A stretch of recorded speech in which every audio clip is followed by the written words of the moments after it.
Welcome to the Week 4 football preview show at Scorebook Live. I'm Connor Morrissette. He's Lance Smith. We're at Gardena Serra High because Serra travels on the road this week to take on Narbonne in a huge game between two top 15 programs in the region. This should be a really exciting one, Lance. Absolutely. Narbonne's coming off their best game of the season by far. They beat Orange Lutheran 38-0, and that was with some of their starters pulled before the end of the third quarter. Jake Garcia had roughly 350 passing yards through not even three quarters.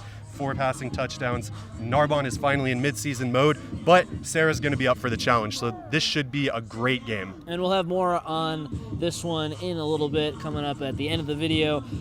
If you're not familiar with this show, we do 5 previews of the best Southern Section games and then 1 preview, or just the City Section game of the week preview, I should say. And let's start with that, Lance. Canoga Park goes on the road against Reseda. To kind of set the scene a little bit in that one, Canoga Park, they're a Division II team, Reseda's Division I, and Reseda's beaten them up pretty bad the last couple of years, but this season Canoga Park thinks they have a great chance, and it has a lot to do with David Gomez and Dominic Arango-Serna. That's the quarterback wide receiver combination for the Hunters. I think they will give Reseda a game, but Trent Butler, the Reseda quarterback, if he doesn't turn the ball over, I think they should be good. But it's kind of a David against Goliath matchup a little bit. Yeah, and for Reseda, they're definitely the favorites, but this is one of Canoga Park's most talented teams in a while. They have a lot of young talent. Yep. So especially being in Division II, they have big playoff aspirations, as they should. Still a little bit of a wild card this year because the talent they do have is so young. But like you said, David versus Goliath. But I don't think a close game or even a win for Canoga Park is completely out of the question. They could definitely make it a game and then some. Yeah, absolutely. We've seen Reseda make some mental mistakes sometimes this year. If they turn the ball over, Canoga Park has a shot. But sometimes when these Division II teams are good and they get overhyped a little bit, they play a Division I team and it doesn't really look pretty. Yeah. Canoga Park's already beaten a couple of Division I teams, so we'll see what this week has in store. We're going to learn a lot about both teams. I'm excited for that one.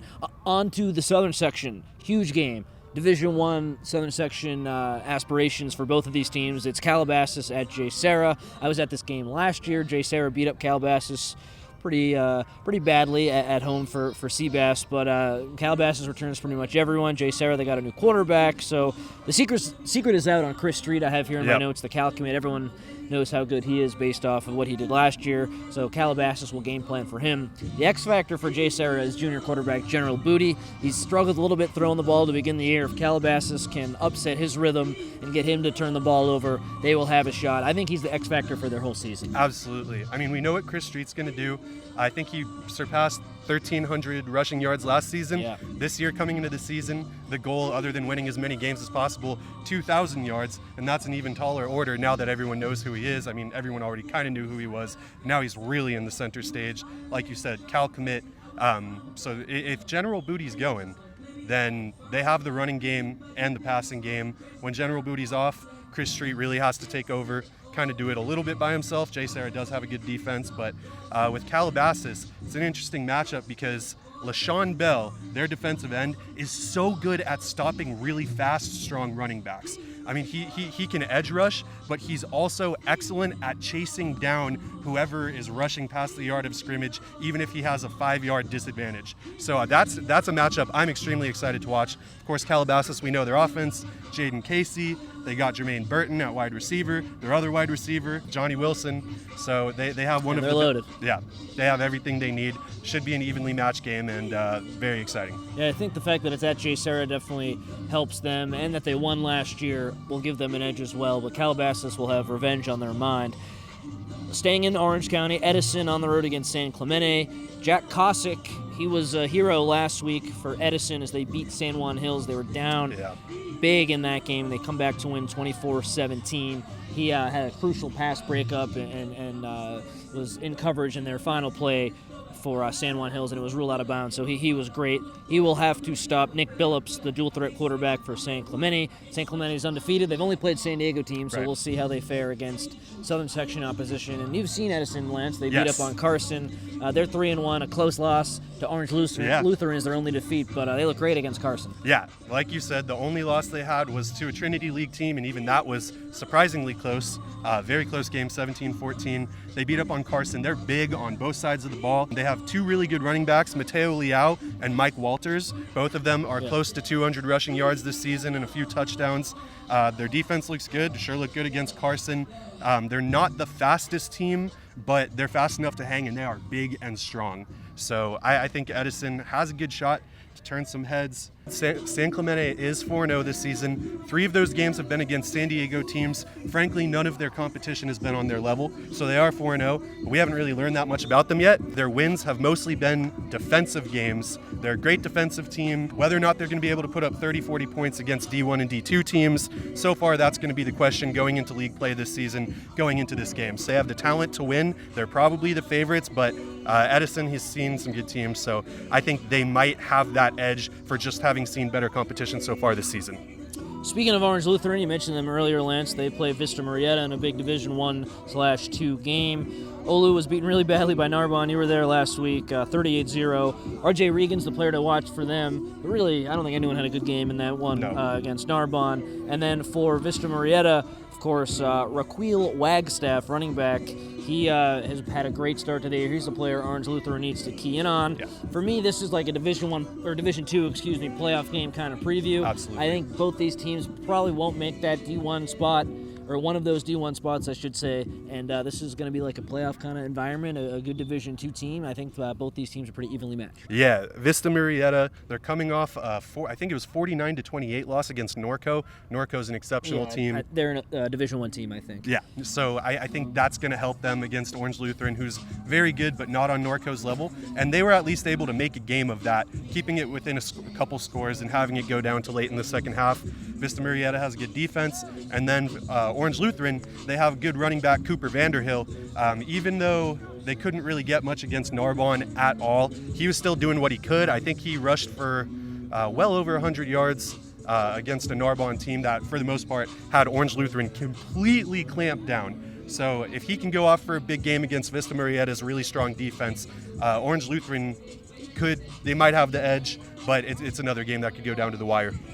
I agree. One other game before we get to our interview, Bishop Amat at Cathedral.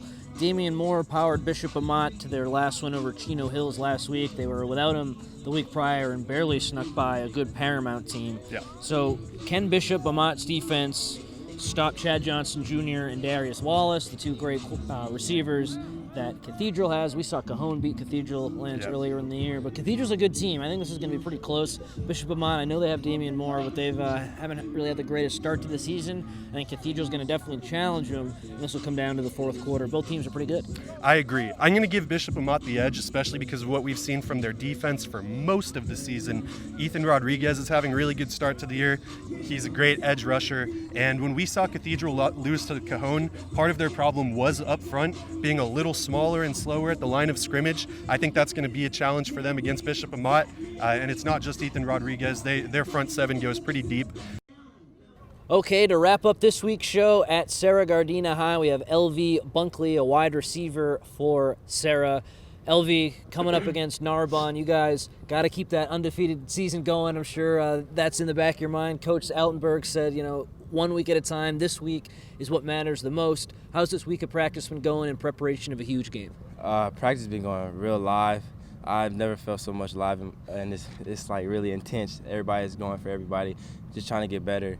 And this preparation is really tough because they're a really good team, and I respect them to the fullest. But when it comes to that field, I respect nobody. So we'll see how that goes. And Narbonne obviously has a few guys who were on Serra last year. Yeah. What kind of impact does that have on the game, both when it's game day? How do you think that'll impact the vibe of the team? And also, how does that impact you guys this week in practice?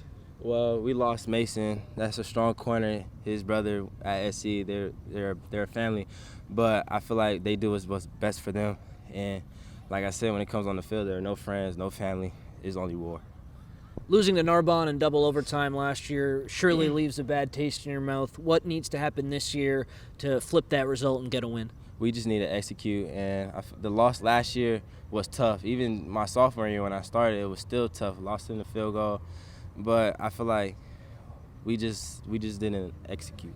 This year, no mistakes, no nothing. That's how we gonna win this ball game.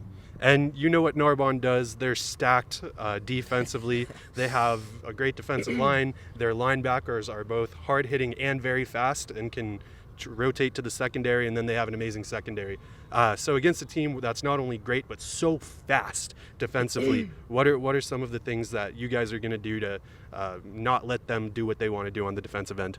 We're just going to tire them out. I feel like they do no conditioning. As you see, we do a lot of conditioning, and we're just going to keep them on the heels, keep them guessing. LV, the last thing for you, it's rare that you have two quarterbacks throwing you the ball, but Doug and Malik have done so well this year, switching off, and they both have such high ceilings. As a receiver, a guy who catches passes, I don't want to ask who you prefer because they're both so good, but what's it like to have not just one great quarterback toss you the ball, but two? It's honestly a blessing. God forbid if Doug goes down, I have no problem with Malik going in. And it's the same thing reverse. I love having both of them. They both sling the rock really nicely, and I just can't wait to see their future. And actually, one other thing that just crossed my mind, you caught the game winner against Calabasas. How did that feel? It felt amazing. They gave me one-on-one. I'd take that any day. Absolutely. That's LV Bunkley here at Serra Cavalier High. They got a huge game against Narbonne coming up on Friday on the road, a rivalry game. That should be a fun one. He's Lance Smith. I'm Connor Morrissette. LV Bunkley, thanks so much. Thank you. No problem.